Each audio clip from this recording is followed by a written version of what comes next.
Once again, welcome. It's a pleasure to have you all over here in Dusseldorf, middle of Germany. You know, if I would speak German, you would hear, I do not come from Dusseldorf, I come from Bavaria.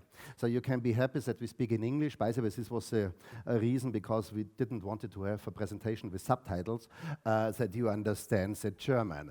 So all the event is in English as we invited, obviously, German customers, but also in the Nordic region and across Europe. And we want to use such conferences really to discuss about the digital wave, what's going on, and how identity can help you to be more successful in your business. And we all know this is the biggest change, more or less, for all corporations, regardless what industry you are. So please use this conference to speak with people around, with colleagues from other companies, and so on. You already have seen the VP for DACH and Nordics, our CMO. I want to show you briefly two founders in the room. Where's Victor and Hermann? So here's Victor and here's Hermann. These two guys and three other ones founded ForgeRock in Europe. So even if you have the headquarters now, so thanks a lot for joining up here. Both are, as all five founders, in the company in big roles. And you know, we founded the company in Europe and we moved to US more or less mainly for one reason, 5 years ago, to get some more money, you know, because it's easier to get investors if you're in San Francisco than in Norway. But our heart is in Europe. We develop in Europe, so I call ForgeRock a European company. We have our R&D centers here, we have our customer service centers here, and so on. So really a classical European company. And then my colleague Neil is over here. He is not a founder, but he started nearly 7 years ago with the company, and he now builds up our industry practice. You know, we learned, you know, if we want to make the next wave of growth, we also need more experts in industry, and Neil is globally responsible for this one. So grab whomever you want from these colleagues to discuss more details. If we now speak about digitalization, where we are we at the beginning of the tunnel or at the end? You know, my logic is we are relatively early. And if you look, who are the winners in this market? And obviously, we also could have chosen other companies. More or less, none of the traditional companies is one of the winners. These were all new founded companies in a special needs. And what is special on this one? You know, I take now out Amazon. 20 years ago, Amazon was founded. What do they have done 20 years ago? Do you know? They sold books. So the competition of Amazon was book dealers, bookstores. 10 years later, they had an idea to build up a cloud business. They're now the market leader in cloud. Can you explain me why a company who is dealing with books is now market leader in cloud? And now they disrupt the next business model, logistic. So what is the learning out of this? And a company 20 years old disrupted 3 different business models. This means you need a culture in a company to disrupt your business. You have to have people in a company who wake up and like that they do anything different today than yesterday. The issue is more or less of all companies, the most people who wake up are happy if they do today the same than they have done yesterday. And this is exactly different in these companies. People do things different, think different, looking for new ideas. How can you disruption is the business model. As Amazon do not still make money with books, obviously they still sell it, but the real money is the cloud business, and the real money will be the logistic business. Uber, similar, you know, I do not know, and Uber is for me, why is Uber so important? Because they set the expectation for customer experience. I lived the last 2 years in US, in Atlanta, and it's for me one of the most fascinating things. It's easy, you know, my kids, my wife, everybody use Uber, you know, in 5 minutes, the driver is there. I do not need money, I do not need credit card, I do not have to think about tips. I know when I arrive. It's a perfect infrastructure. And Uber sets the expectation for other companies who wants to go digital. So it's a fascinating company. And by the way, a lot of people believe they replace the cab business, which I believe is not true. They're a big competitor for car rental companies, but also for car producers over time. So this guys really disrupt the next one. And now, less in Germany, but especially in US and a few other countries, you also order now your food your home food via Uber. So that will disrupt the next business. And by the way, these guys all have a lot of data about you and really run the business. So in whatever business you are in, you should always know everything gets digitalized. 5 years ago, a lot of people thought, if you go to the market, what the kids should learn, if you're a tax advisor, it's a great job. I believe this will be gone in 10 or 15 years because artificial intelligence will do all this stuff. A few high-end advisors will survive, but not a lot of, because this business gets disrupted. Even in the medical space, a lot of stuff will get digitalized. And things where we believe today it does not digitalized, I only believe we're missing the creativity, how it can get digitalized. And the guys who have the creativity will be the winners. Today, and if you look to some numbers from McKinsey, 35% of the business today is kind of digitalized. What does this mean? 1/3. Is this a good or a bad news? This means at the end, 2/3 is still not digitalized. And if you look now to some detailed numbers about the different industries, the retail market is the most disrupted or digitalized. And what is the logic? To go back 5 minutes, I mentioned Amazon. This was the market where the first guys showed up. And if you look, and we Germans are very proud about our car industry, it's here in yellow, the automotive industry, it's the smallest disrupted today. But this will change dramatically over the next years, because at the end, this is a starting point from today or from yesterday, and the reality will be that more or less all industries will go in the direction of 100% digitalization. Will it be 100%, 90%? I do not know, nobody knows.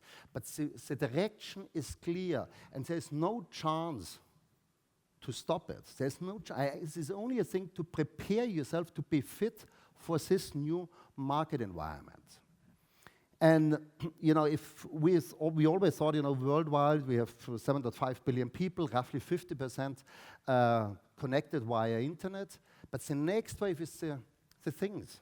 We have today 8.5 billion, soon 20 billion, and I believe the 20 million is underestimated. We will have soon 50 billion or more things, and all the things will have an identity. And this is the reason why we are here. Obviously, we people have an identity, but also all things have an identity. And there will be a communication between people and things and things and things, and cars and inside a car. This will all change. And this was the day 2 weeks ago where I thought, Hermann, you have done the right decision to work for ForgeRock. I forgot where I was flying from. At Lufthansa, they're always so friendly. They give me whatever 3 or 4 newspapers early morning. This was the day where 6 large German corporations announced they build up an identity company. Not the smallest companies, Deutsche Bank, Daimler, Allianz, Springer, and 2 more. And many more will join this group. These guys want to build up, and this was, by the way, 2 pages Handelsblatt, half page Süddeutsche, half page Frankfurt, and you can see Reuters, also international one. And I like the most German companies plan European online personal data firm. They want to have one identity company. So identity as a service. I do not know how this plays out, but this shows how important identity is. If these companies together build up a company only with one reason. So and it's interesting, they made a lot of noise even before they do not know what is the name of the company, who will run it. It's not a technology decision, by the way. It is a decision about that 6 large companies and many more, by the way. So they discuss with many more DAX companies to join this conglomerate to build up an identity service company. So what does it mean if you're in the digital model?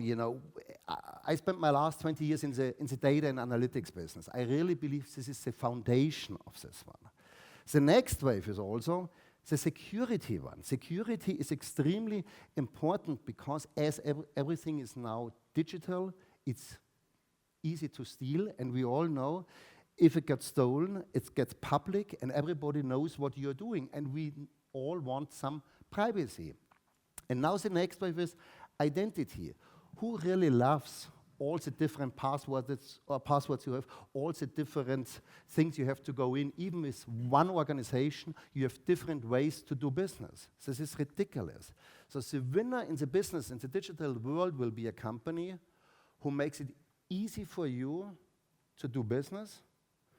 So you are a happy digital customer and with a high security, and this all underlined with a high privacy. I will come later on to privacy. I believe a lot of people underestimate this one. Privacy is not only a regulatory thing, it is a marketing thing. If you screw up, people, they will not come back to do business with you. We all know trust is a big thing. So before I go in some more details, some examples about our customers, I want to show you a short video. Identity and access management started as a simple security thing. When an employee logged into payroll, for example, the system would check their identity, make sure they're legit, and look to see what they have access to.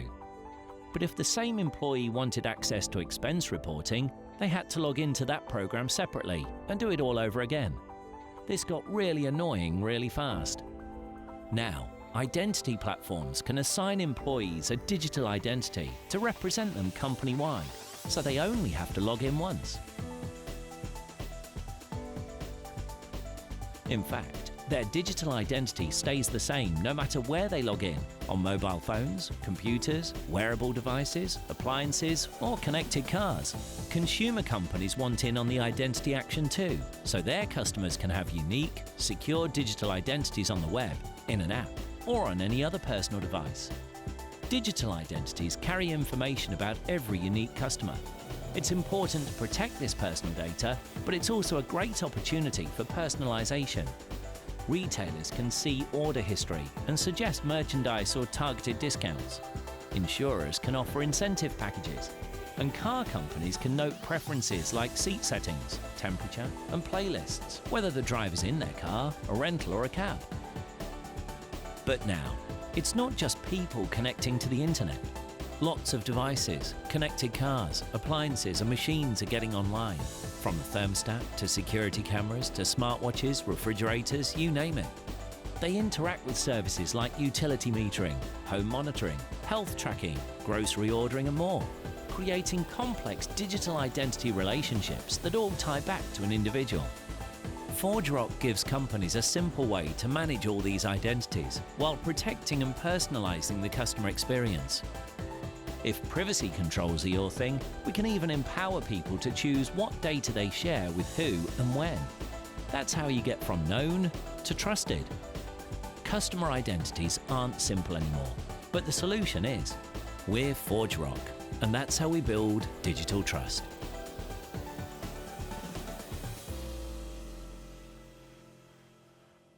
You know, to only repeat here at the end, you know, make it simple for your consumers, for your customers to do business with you. And this is really, and obviously, all high secured.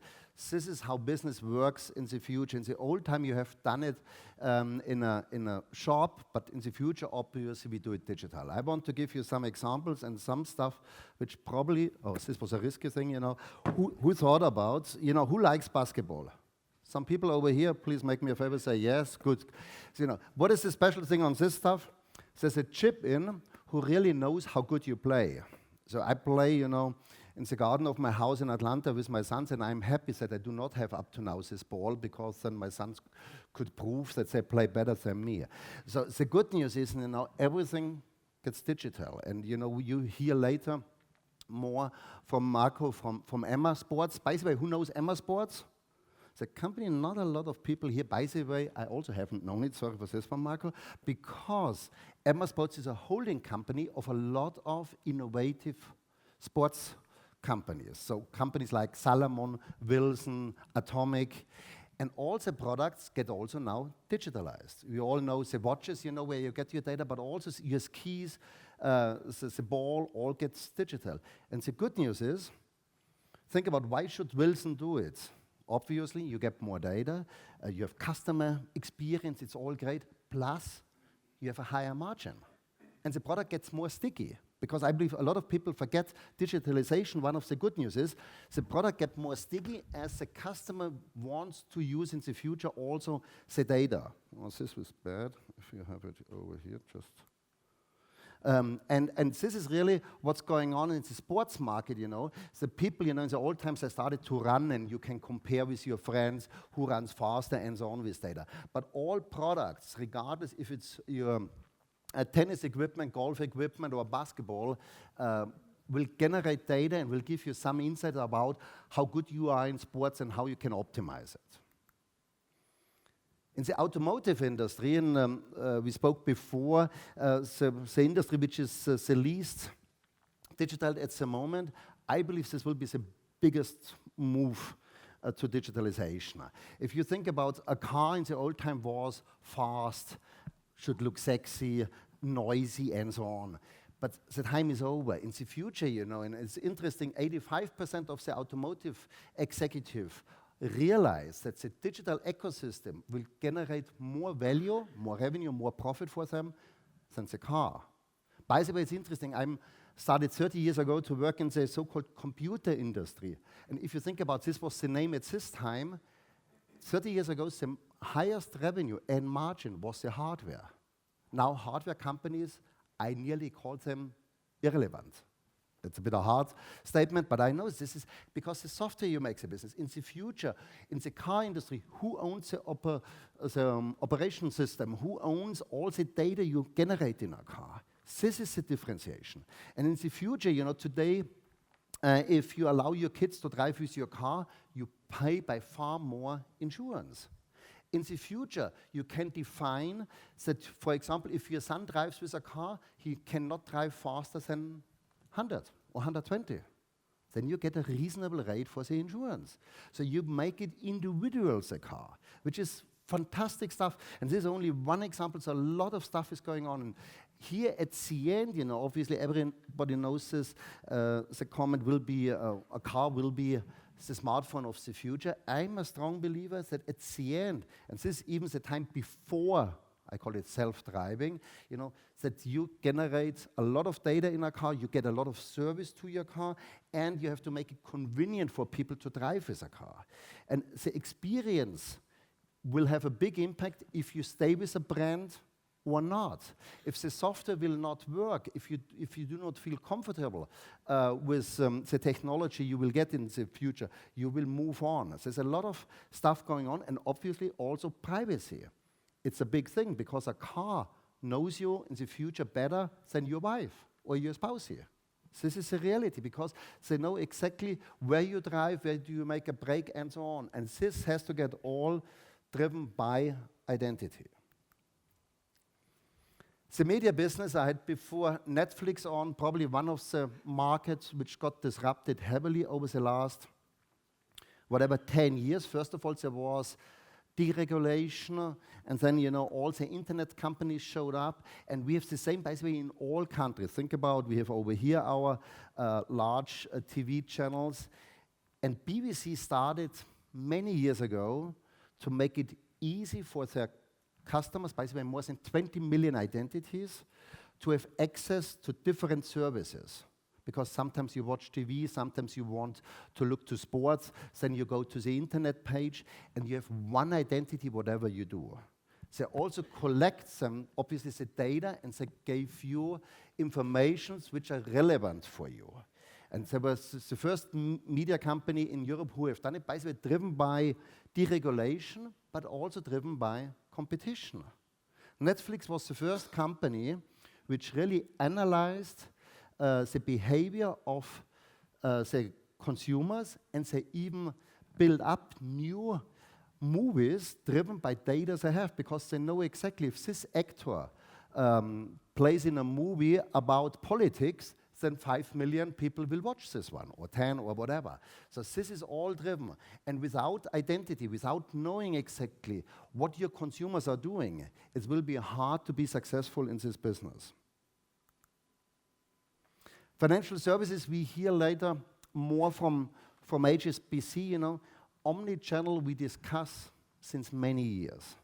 And for me, you know, if you look what's going on in the banking area, when we were young, some are still young here in the room, by the way, obviously, but if the older ones were young, we all visited permanently a branch. But the time is over. So the branch is now a cost factor. Fintech companies shows up, and obviously with by far lower cost, they offer similar services. And why? And customers are moving fast away if you get similar service for less cost. Why should you pay more money for this one? And this is a big thing of what's going on in the financial market, and you really have to understand, you have to make it easy in the new world that a customer makes business with you. Today, a lot of banks, if you want to have a look to your mortgage, you have a different way to go in than if you want to see about your pension plan and so on. And this is not an omni-channel, this is not driven by people, this is driven by business unit of the bank, which is over. You cannot survive as a bank. So, and there's a lot of changes, and you will see later on more from HSBC. As we mentioned before, it's very important that you have a close relationship to your consumers, to your customers, but trust is very important. So if I believe, if you do not have privacy rules, which are probably even above the regular standards, it will be very risky for you.